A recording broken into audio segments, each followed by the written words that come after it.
ಹಾಸನ ಜಿಲ್ಲೆಯ ಮಲೆನಾಡು ಭಾಗದಲ್ಲೂ ಕೂಡ ಮಳೆಯಿಂದ ಸಾಕಷ್ಟು ಸಮಸ್ಯೆಗಳಾಗ್ತಾ ಇದೆ. ಮುಂಗಾರು ಮಾರುತ ಆರಂಭ ಆದಾಗ್ಲಿಂದ ಕೂಡ ಇಲ್ಲಿ ಮಳೆಯ ಕಾರಣಕ್ಕೆ ಒಂದು ಕಡೆ ಗುಡ್ಡ ಕುಸಿತ ಆಗೋದು, ಇನ್ನೊಂದು ಕಡೆಗೆ ವಿದ್ಯುತ್ ವ್ಯತ್ಯಯ ಆಗೋದು ಇದೆಲ್ಲವೂ ಕೂಡ ಕಂಡು ಬರ್ತಾ ಇದೆ.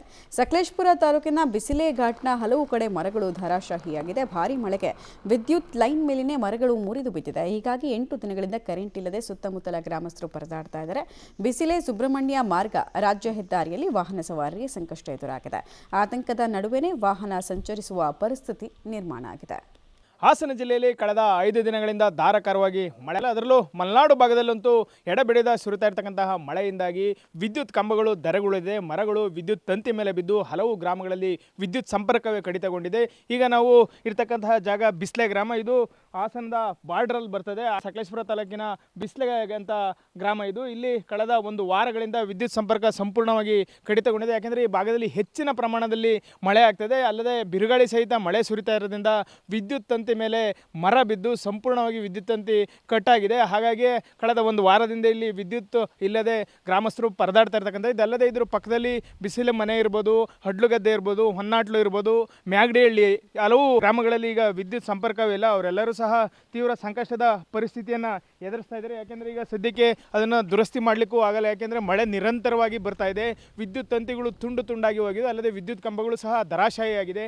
ಹಾಗಾಗಿ ಮಳೆ ನಿಂತ ಮೇಲೆ ಇದು ದುರಸ್ತಿ ಕಾರ್ಯ ಮಾಡಬೇಕಂತ ಒಂದು ಅನಿವಾರ್ಯ ಪರಿಸ್ಥಿತಿ ಇಲ್ಲಿ ನಿರ್ಮಾಣವಾಗಿದೆ.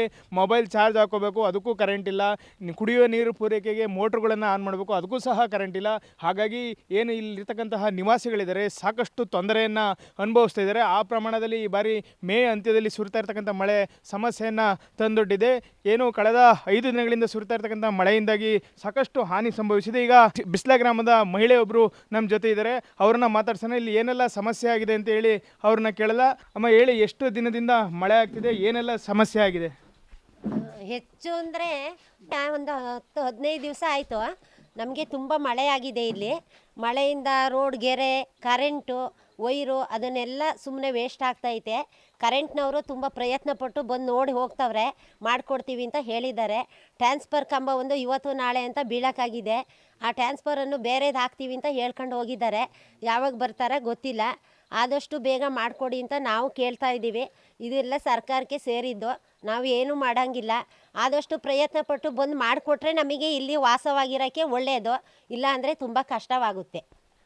ಈಗ ಎಷ್ಟು ದಿನದಿಂದ ಕರೆಂಟ್ ಇಲ್ಲ? ಈಗ ಮೊಬೈಲ್ ಚಾರ್ಜ್ ಹಾಕಬೇಕು, ನೀರಿಗೆ ಮೋಟ್ರ್ ಆನ್ ಮಾಡಬೇಕು, ಮನೆ ಗೃಹೋಪಯೋಗಿ ವಸ್ತುಗಳಿಗೆ ಎಲ್ಲದಕ್ಕೂ ಕರೆಂಟ್ ಬೇಕೇ ಬೇಕು.